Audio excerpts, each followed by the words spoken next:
Assalamualaikum warahmatullahi wabarakatuh. Salam sejahtera bagi kita semuanya. Shalom, Om Swastiastu, Nama Budaya, dan salam kebajikan. Tabi pun. Pertama-tama dan yang utama, marilah kita panjatkan puja dan puji syukur kehadirat Tuhan Yang Maha Esa atas segala kasih dan karunia-Nya kita semua dapat berkumpul pada media Zoom meeting kali ini untuk melakukan presentasi mengenai dari pemenuhan tugas besar, yaitu dari mata kuliah algoritma strategis dalam penerapan algoritma backtracking pada permasalahan permutasi. Adapun kami pada kesempatan kali ini yaitu dari kelompok 8 yang beranggotakan ada Lanang Al-Masyuri, ada Sana Salsabila Ishak, ada Ilham Arif, kemudian ada Michael Abednego, dan terakhir adalah Deborah Sebrina.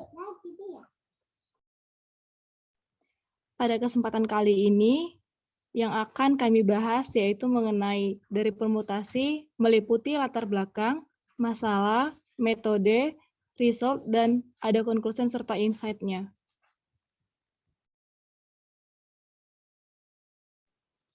Latar belakang. Dalam materi ini, kita akan membahas teori backtracking untuk menyelesaikan masalah permutasi pada sebuah string.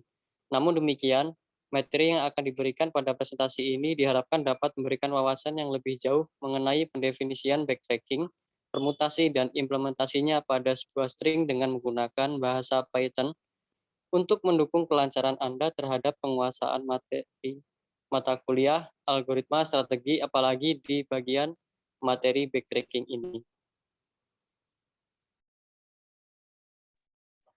Masalah. Kadang kita dihadapkan pada suatu data yang perlu menentukan banyaknya ruang sampel pada suatu kejadian tertentu. Kemudian untuk memodelkan masalah-masalah nyata yang dihadapi memerlukan pengetahuan ini, terutama untuk memodelkan masalah tersebut secara matematis untuk kemudian ditentukan penyelesaiannya dengan memanfaatkan rumus permutasi. Permutasi merupakan penyusunan kembali suatu kumpulan objek dalam urutan yang berbeda dari urutan yang semula. Permutasi ini menggabungkan beberapa objek dari suatu grup dengan memperhatikan urutan.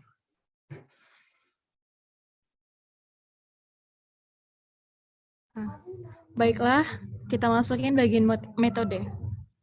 Boleh dilanjut? Oke. Jadi dalam metode ini, sebelum kita membahas algoritma backtracking, kita terlebih dahulu harus tahu apa itu algoritma, dan kemudian baru algoritma backtracking. Jadi algoritma itu merupakan langkah-langkah logis penyelesaian masalah yang disusun secara sistematis dan logis untuk menghasilkan sebuah solusi yang tepat.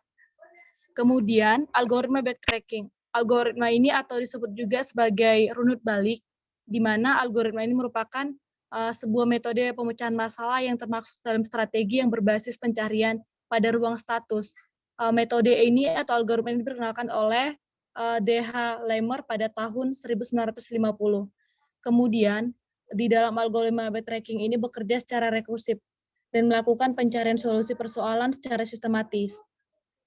Kemudian algoritma ini juga berbasis pada algoritma diverse search atau DVS. Cara kerja algoritma ini adalah menelusuri salah satu kemungkinan yang ada hingga pada akar-akar maksimalnya. Kemudian itu akan menelusuri kemungkinan hingga akar-akar maksimalnya itu ataupun akar-akar dari masalah itu ditemukan sebuah solusi. Kemudian perlu diketahui dalam programming algoritma backtracking yang tadi ada dikatakan rekursif itu merupakan pemanggilan dirinya sendiri, yang merupakan pemanggilan dirinya sendiri yang secara berulang. Kemudian backtracking ini juga harus kita ketahui bahwa merupakan sebuah algoritma yang digunakan dalam menemukan semua ataupun beberapa solusi pada permasalahan komputasi. Yang di dalam pemanfaatannya algoritma ini biasanya digunakan pada aplikasi beberapa permasalahan aja yang mengikuti proses ataupun konsep solusi kandidat parsial. Di algoritma backtracking itu biasanya berdasarkan metode-metodenya itu akan diterapkan pada penyelesaian masalah yang secara terbatas seperti teka-teki silang, aritmatika verbal, sudoku, dan beberapa puzzle-puzzle seperti itu. Oke, boleh dilanjut mungkin. Nah, berdasarkan permasalahan yang dibahas pada kali ini itu adalah permutasi, di mana permutasi ini kan disebut juga sebagai nomor susunan ataupun urutan, yang mana dalam penataan ulangnya itu elemen-elemen dari daftar terurut menjadi korespondensi atau satu-satunya dengan itu sendiri. Dan nanti pada kasus ini akan ada sebuah string dengan panjangnya itu n, dan akan memiliki n faktorial permutasi seperti itu. Banyaknya permutasi memuat ke unsur yang seperti rumus. Sebenarnya ada rumus dari permutasi yang disimbolkan dengan P, dengan mencarinya P sama dengan N faktorial per K faktorial, di mana N itu merupakan jumlah huruf dan K itu adalah jumlah huruf yang sama. Karena pada kesempatan atau pada contoh kasus kali ini, pada gambar yang terlihat pada presentasi atau yang sedang dipresentasikan adalah huruf tidak ada huruf yang sama. Dia hanya menggunakan huruf ABC, berarti dia hanya menggunakan N faktorial, di mana pada contoh yang dikasih ataupun metode dasar untuk menjelaskan cara kerjanya permutasi nanti dibahas, di sini menggunakan 3 huruf yaitu ABC.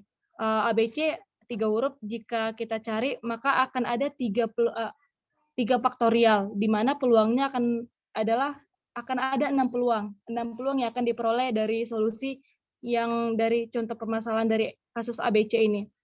Nah, di mana jika kita lihat pada gambar ini, itu ada huruf ABC ataupun string ABC. Untuk menyelesaikannya, sebenarnya kasusnya ini, kita mencari solusi atau peluang yang ditemukannya itu terbentuk dari string, dari kiri ke kanan sistem mencarinya.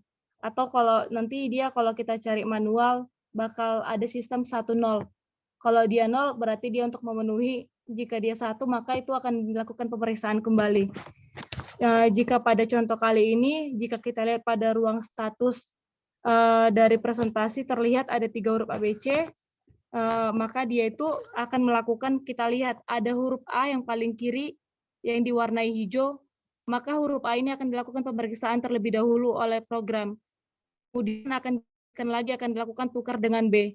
Kemudian setelah ditukar dengan B, maka dia akan lanjut lagi programnya untuk memeriksa ke atas seperti itu. Jadi sistemnya adalah seperti yang sudah tergambar ataupun tersirat pada contoh gambar pada presentasi kali ini. Mungkin boleh dilanjut. Berikut adalah hasilnya. Next. Nah, ini adalah kode yang kita gunakan untuk mencari permutasi dari sebuah string dengan menggunakan metode backtracking. Nah, pada line kedua hingga ketiga itu terdapat fungsi untuk menukar posisi antara satu karakter dengan karakter yang lain. Jadi dalam hal ini kita menukar karakter pada indeks ke I dengan karakter pada indeks ke J. Lalu pada line ke-6 itu ada fungsi permutasi, yang dimana fungsi permutasi ini menerima input list yang berisi deretan karakter dan indeks. Indeks di sini memiliki angka default 0, yang dimana kita akan mencari permutasi tanpa pengecualian atau tanpa syarat. Jika indeksnya 1, maka program akan mencari permutasi tanpa menukar karakter pada indeks ke 0. Begitu juga seterusnya. Jadi karakter pada indeks ke 0 tidak akan berubah. Lalu selanjutnya, kita akan mengeprint suatu hasil dari permutasi saat penukaran telah mencapai indeks terakhir, atau dengan kata lain, penukaran antar karakternya telah selesai dilakukan. Karena datanya dalam bentuk list untuk penukaran karakter, maka kita akan menggunakan join untuk menggabungkan semua karakter dalam list menjadi string. Selanjutnya, kita akan melakukan penukaran karakter. Pada baris ke-13, kita akan menukar 2 karakter sesuai dengan indeks yang sekarang dengan indeks ke I. Jika kita menggunakan default dari current index, iterasi pertama akan menukar indeks ke 0 dengan indeks ke 0. Dengan kata lain, menukar dengan dirinya sendiri. Pada iterasi kedua, maka akan menukar indeks ke 0 dengan indeks 1. Maka begitu pun seterusnya. Setelah itu terjadi pemanggilan fungsi permutasi yang mengakibatkan terjadinya rekursi. Rekursi akan menghasilkan karakter-karakter yang telah ditukar. Maaf guys. Lanjut ya. Rekursi akan menghasilkan karakter-karakter yang telah ditukar hingga indeks terakhir. Jika berdasarkan diagram sebelumnya, ABC dan ACD itu merupakan hasil rekursi dari iterasi pertama. Setelah itu kita akan menukar kembali posisi karakter seperti sedia kala dan lanjut ke iterasi berikutnya. Program akan terus berjalan hingga semua karakter tertukar dan telah mencapai indeks dan iterasi terakhir.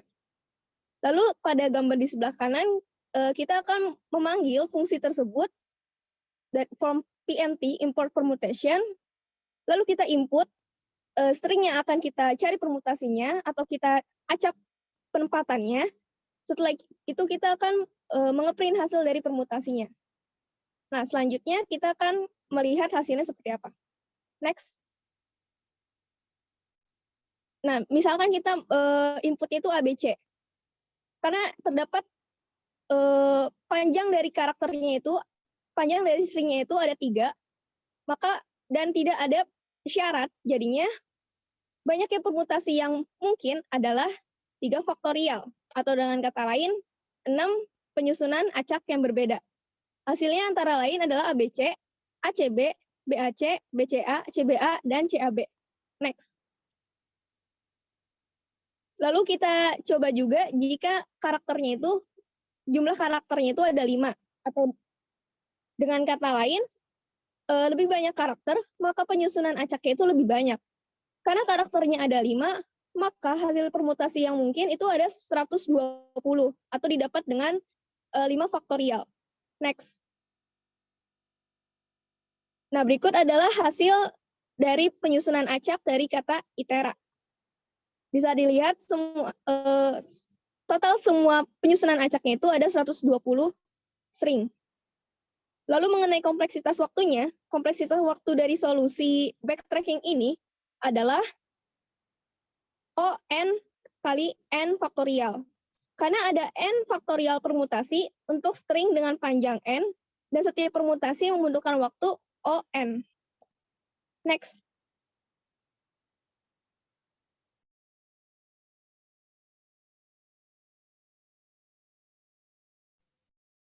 Oke, selanjutnya itu ada conclusion and insight. Lanjut.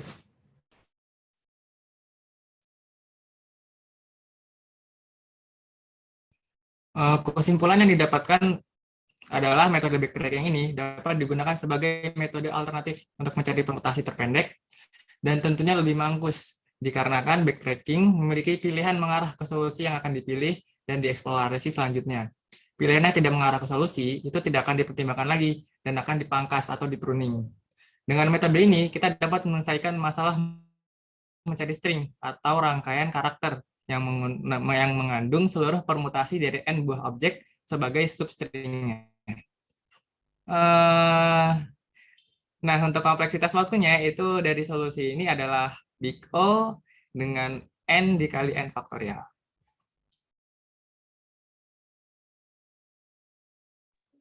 Baiklah, terima kasih telah mendengarkan dan telah menyaksikan dari presentasi dari kelompok kami, yaitu kelompok 8. Lebih dan kurangnya kami mohon maaf.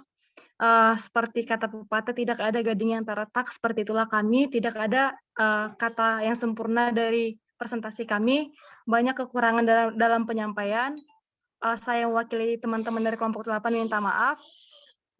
Semoga dari materi ini bermanfaat bagi kita semuanya. Sekian dan terima kasih. Terima kasih juga buat dosen-dosen pembimbing kami, dosen-dosen pengampu mata kuliah ini. Dan akhir katanya saya ucapkan Assalamualaikum warahmatullahi wabarakatuh. Salam sejahtera bagi kita semuanya. Shalom, Om Swastiastu, Namo Buddhaya, dan salam kebajikan. Tabi pun.